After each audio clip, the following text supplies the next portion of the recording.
নমস্কার বন্ধুরা, চাকুম চুকুমে শ্রীরূপা ও নবনীতা আপনাদের অনেক অনেক স্বাগত জানাই। আজকে আমরা খুব তাড়াতাড়ি বানিয়ে ফেলা একটা টিফিন রেসিপি নিয়ে চলে এসেছি। মাত্র 2 থেকে 3টে উপকরণ দিয়েই এই টিফিন রেসিপিটি কিন্তু আমরা বানিয়ে ফেলতে পারি। খেতেও বেশ ভালো হয়।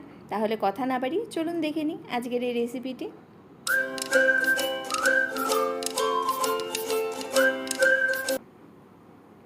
এখানে আমি বেশ খানিকটা স্লাইস পাউরুটি নিয়েছি। আপনারা যে কোনো ধরনের স্লাইস পাউরুটি নিতে পারেন। এবার এই পাউরুটিগুলোকে চাটু বেলনির সাহায্যে একটু চেপে চেপে বেলে নেব।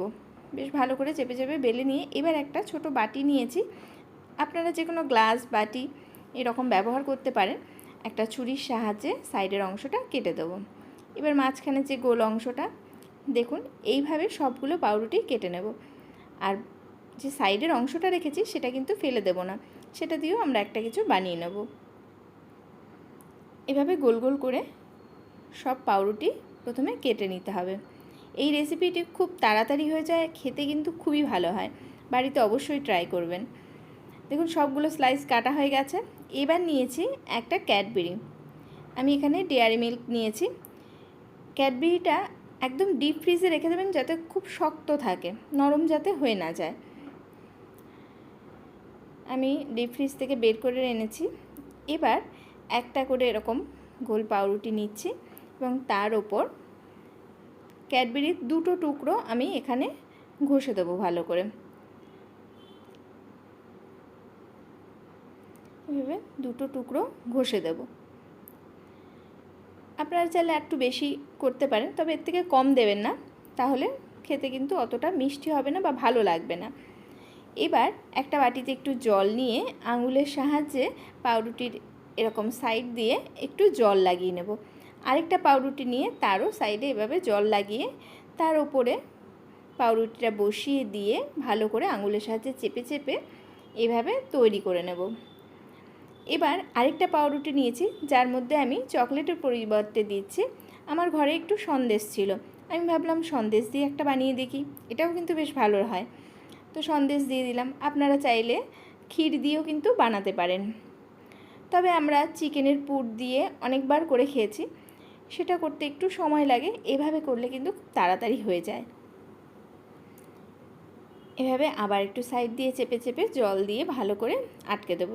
সবগুলো যখন রেডি হয়ে যাবে তখন একটা প্যান বসিয়ে তার মধ্যে আমি কিছুটা ঘি দিয়ে দিচ্ছি। আপনারা চাইলে বাটার দিয়েও করতে পারেন, তবে আমার এটা ঘি দিয়ে করতে বেশি ভালো লেগেছে, তাই আমি ঘি দিয়ে করছি। সামান্য একটু ঘি লাগিয়ে নিয়ে তার ওপর পাউরুটিগুলো এভাবে সাজিয়ে দিয়ে গ্যাসের ফ্লেমটা মিডিয়ামে রেখে জাস্ট 30 সেকেন্ড মতন রেখেই উল্টে দেবো। ওপর দিয়ে আবার একটুখানি ঘি লাগিয়ে দিচ্ছি। এবার এটাকে উল্টে দেব। উল্টে দিলেই একটা পাশ হয়ে গেছে। আরও 10 থেকে 15 সেকেন্ড মতন মিডিয়াম আঁচে রেখে ওগুলোকে সব তুলে নেব। গরম গরম কিন্তু খেতে বেশ ভালো লাগবে।